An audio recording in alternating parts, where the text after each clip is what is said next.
फिर रोहन उसके करीब जाता है तो वो लड़की उसे देख के वो डर जाती है। जैसे रोहन उसके करीब जा रहा था वो लड़की उसके पीछे जा रही थी। वो बस रोहन से इतना ही कह रही थी कि देखो मुझे छोड़ दो, मैं यहाँ पे कभी भी वापस नहीं आऊँगी, मेरे को छोड़ दो, मैं यहाँ पे कभी भी वापस नहीं आऊँगी। वो जैसे डर के पीछे भाग रही हो तो रोहन कहता है कि मैं आपको नुकसान पहुँचाने नहीं आऊँगी, आपको कोई ऐसा चोट पहुँचाने की मेरी इंटेंशन नहीं है, आप यहाँ पे क्या कर रहे हो। तो इतना में लड़की कहती है कि मेरे पति यहाँ पे मेरे को छोड़ के चले गए, मैं यहाँ पे सालों से ही रह रही हूँ, अब पता नहीं वो मेरे को कब लेने आएंगे, और पता नहीं मेरे पति यहाँ कब तक मेरे को लेने आएंगे, जब तक के लिए मैं यहीं पे हूँ। और वो कहती है कि मैं ऐसा इसलिए कहती हूँ कि यहाँ पे मेरे को लगता है यहाँ पे बहुत सारे काले साए यहाँ पे रहते हैं। वो हमेशा झगड़ते रहते हैं, कभी तलवारों की आवाज़ आती है, कभी किसी के चीखने की आवाज़ें आती हैं। तो मैं बस इतना ही कहती रहती हूँ कि यहाँ से चले जाओ वरना मैं तुम्हें नहीं छोड़ूंगी, यहाँ से चले जाओ, मैं तुम्हें नहीं छोड़ूंगी। तो ये कहती है कि मेरे पति ना यहाँ पे मेरे को एक्चुअली यहाँ पे छोड़ के गए हैं, क्योंकि मैं इस मंदिर पे डेली आती थी और उनको ये बात पसंद नहीं आती थी। तो होते हैं वो लोग कि किसी को नहीं आता पसंद किसी का कहीं पे जाना, तो वो कहती है कि मेरे पति यहाँ पे मेरे को इसलिए छोड़ के गए हैं कि मैं यहाँ पे बार बार आती थी, उनको ये बातें बिल्कुल पसंद नहीं थी, उनको ये बातें बिल्कुल पसंद नहीं थी कि मैं यहाँ पे आऊँ। तो ये बातें सुन के ना और रोहन को काफ़ी बुरा लगने लगता है कि वो फिर उससे कहता है लड़की से कि मैं अभी बस थोड़ी देर में घर ही जाने वाला हूँ, क्या तुम मेरे साथ चलना चाहोगी, क्या मैं तुम्हें घर छोड़ दूँ। तो रोहन के इतने सवाल करते ही कि क्या आप मेरे साथ चलोगे, तो वो ना बहुत ज़्यादा सोच में पड़ जाती है। तो सोचने के बाद वो ये कहती कि हाँ हाँ ये ठीक रहेगा, चलो मैं तुम्हारे साथ ही चलती हूँ। तो दोनों जैसे बाहर निकलने लगते हैं तो वो ना बार बार ऐसे पीछे मुड़ मुड़ के देखती है। उसे ऐसा लगता है कि कोई तो साया है जो हमारा पीछा कर रहा है। वो नहीं मानती, वो फिर मुड़ के देखती है, फिर मुड़ के देखती है, बार बार मुड़ते मुड़ते देखती रहती है। उसे आवाज़ें सी सुनाई देने लगती हैं कि वो कहती है कुछ तो है जो हमारा पीछा कर रहा है। तो इतने में ही रोहन सवाल करने लगता है कि आप इतने टाइम से रह रहे हो, आपको इतना टाइम हो गया है, तो आपने कभी यहाँ से निकलने की कोशिश नहीं करी। तो वो कुछ नहीं कहती है, इस बात का जवाब ही नहीं देती वो, एकदम शांत। और रोहन को थोड़ा वियर्ड सा लगा। उसने फिर वापस पूछा कि आप इतने समय से हो, आपको कभी अजीब नहीं लगा, या आपने कभी यहाँ से निकलने की कोशिश नहीं करी। तो इतने में ना वो लड़की कुछ कहती नहीं है, बस थोड़ा सा मुस्कुरा देती है। तो रोहन को लगा कि चलो ये कहीं ना कहीं कंफर्टेबल तो है, कहीं ना कहीं उसे वियर्ड नहीं लग रहा है। तो इतना करते के साथ ही वो लोग जैसे बाहर निकलते हैं, बाहर निकलने के साथ ही वो रोहन की बाइक पे बैठ जाते हैं। वो रोहन अपनी बाइक पे बैठ जाता है, लड़की भी बैठ जाती है, फुल कंफर्टेबली, किसी कोई दिक्कत नहीं होती है, दोनों बाइक पे बैठ जाते हैं। और अब दोनों खुश थे। रोहन भी कहता चलो अब मैं घर जाऊँगा फाइनली, और घर जाने से पहले मैं इनको छोड़ दूँगा। तो जब दोनों बाइक पे कंफर्टेबली बैठ जाते हैं, जब रोहन ऐसे पीछे देखता है एड्रेस पूछने के लिए, तो लड़की गायब थी। वो घबरा जाता है।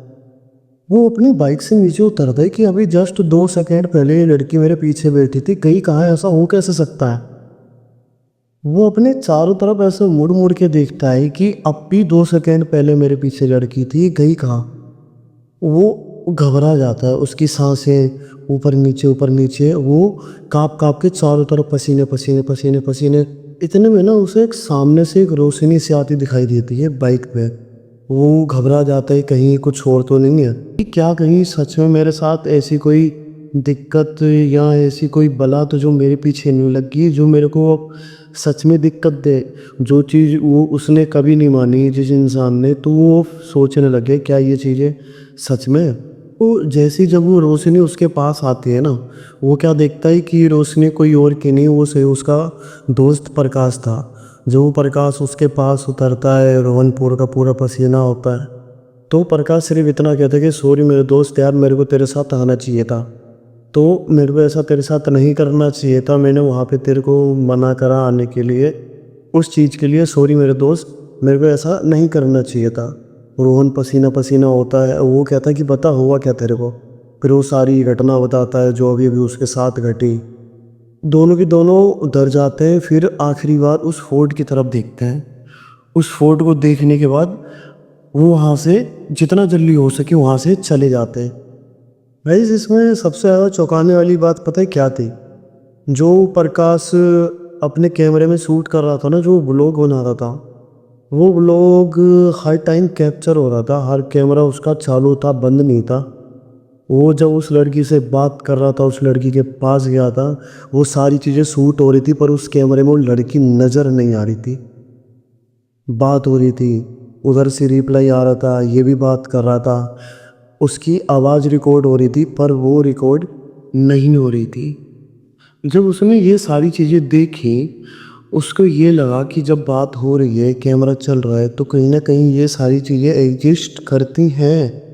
जब ये सारी चीज़ें हो रही हैं, वो उसने सोचा कहीं मैं पागल तो नहीं हूँ जो ये सब चीज़ें होने के बाद में इन सब चीज़ों के बारे में सर्च कर लूँ। वो फिर भी सर्च करता है, सारा हिस्ट्री वगैरह जानने की कोशिश करता है कि आखिर वो आत्मा थी कौन, वो लड़की थी कौन। फिर उसके सामने वसई फोर्ट का असली इतिहास सामने आता है। तो वो ये देखता है कि कुछ सालों पहले एक औरत थी जो यहाँ पे डेली रूटीन में पूजा करने आया करती थी, लाइव प्रार्थना करने के लिए। उसका जो पति था उसे ये चीज़ें पसंद नहीं आती थी, पता नहीं क्यों नहीं आती थी। जो उसे ऐसा लगता था कि लाइक इस मंदिर में कुछ है जहाँ से इसका अफेयर वगैरह चल रहा है, और ये यहाँ पे पूजा करने की नहीं, ये यहाँ पे किसी से मिलने आती है, यहाँ पे कोई तो है और ये मेरे को धोखा दे रही है। तो हालांकि ऐसा कुछ था नहीं, वो है और पूजा पाठ धर्मात्मा टाइप की औरत थी, उसको पूजा करना, धार्मिक कल्चर काफ़ी ज़्यादा पसंद था उसे, ये सारी चीज़ें अच्छी भी लगती थी और वो भगवान की बहुत लंबी चौड़ी भक्ति भी थी, भक्ति पूजा पाठ टाइप। पर गाइस उसके पति को कुछ मालूम नहीं चल पा रहा था कि आखिर है क्या। इसी जेलसी में आकर उसने उसको मार दिया और उसके डेड बॉडी को वहीं पर फेंक दिया। तो जब से लेके अब तक ये सुनने में आता है कि उसकी आत्मा जो है, वो रूह है, वो भटक रही है और वो एक बदले के रूप में भटक रही है। जैसा मैंने पहली वीडियो में बताया था, पहले जो क्लिप गई, वो बदले के लिए भटक रही है। इस बदले में भटक रही है कि उसका पति उसे आज भी कहीं दिख जाए तो वो उसे नहीं छोड़ेगी और वो उसे ख़त्म कर देगी। गाइस ये जो आत्माएं वगैरह है ना, ये कभी भी हल्के में लेने वाली चीज़ नहीं है। या तो और ये जो स्टोरी में, ये जो कहानी में ये चीज़ें सुनने में बड़ी वैसी लगती है कि यहाँ पे ये गया, यहाँ पे वो गया, ये चीज़ें सुनने में हल्के में आती हैं कि ठीक है होती होगी। पर ये चीज़ आपके ऊपर है कि आप एक स्टोरी सुनना चाहते हो या एक खुद स्टोरी बनना चाहते हो। जी हाँ, कहानी को यहीं पे एंड करते, बाकी मिलते हैं अगली वीडियो में। तब तक के लिए अपने इस चैनल को सब्सक्राइब करके रखें और बाकी प्यार बनाए रखें अपने चौहान भाई पे, है ना।